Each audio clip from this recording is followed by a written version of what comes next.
Hey, this is SNL Review, and I'm John Kramer, and Justin Timberlake just hosted what might have been the best Saturday Night Live of this century. SNL Review. Now, I've got to say that this is an especially hard show to review because there were so many big cameos, so many really surprising cameos that the only way to review this show is to riddle it with spoilers. And what was your favorite cameo? So if you haven't seen it already, head down to the description portion of this video where I've posted links to the night's best sketches, and there were a lot of those, as well as a link to the entire show, which is what you really owe it to yourself to hit this week. And how about it? How many of you actually watched the whole show? Well, the opening sketch with Justin Timberlake playing Elton John doing a musical tribute to the recently deceased leader of Chile, Hugo Chavez, well, it was perfect, particularly since every crazy thing he referenced in that song,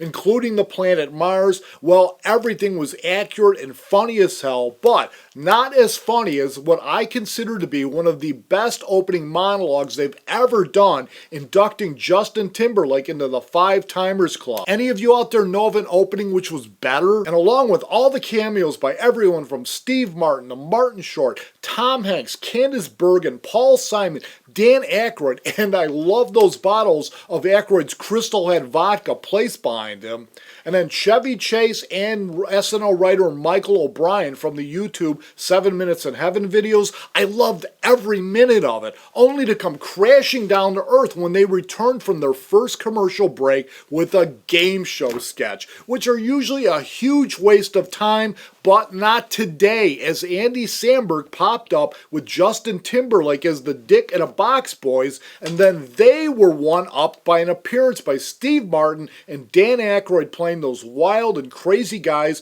from the show's first years. It was just amazing, as was the return of Timberlake singing and dancing sidewalk sign character, this time portraying a block of tofu, going up against Bobby Moynihan showing for an Italian restaurant, which then led into a parody commercial for a new birth control device called Nuvabling, which was funny because the lady sold it so well, and which brought us to Weekend Update, which was solid as usual, although it relied heavily on a very long appearance by Bill Hader as Stefan, and his ability to crack up both himself and Seth Meyers repeatedly, which brought to an end the longest block of awesomeness I can remember the show delivering in a long time. I mean, one super solid hour of comedy and music, which put on the brakes with the Tales of Sober Caligula, which delivered a really great setup, but quickly drowned in its own cheap urine and sex jokes,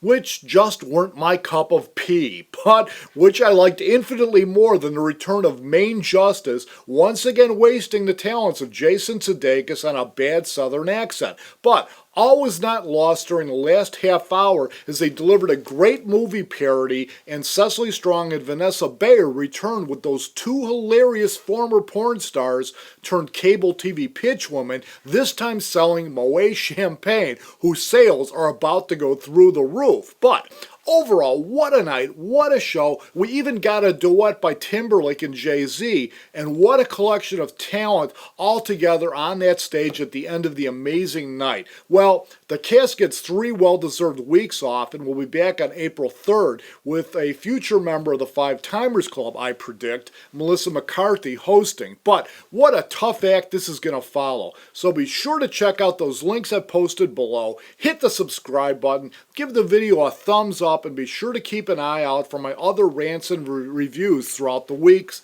But now I'm going to bed.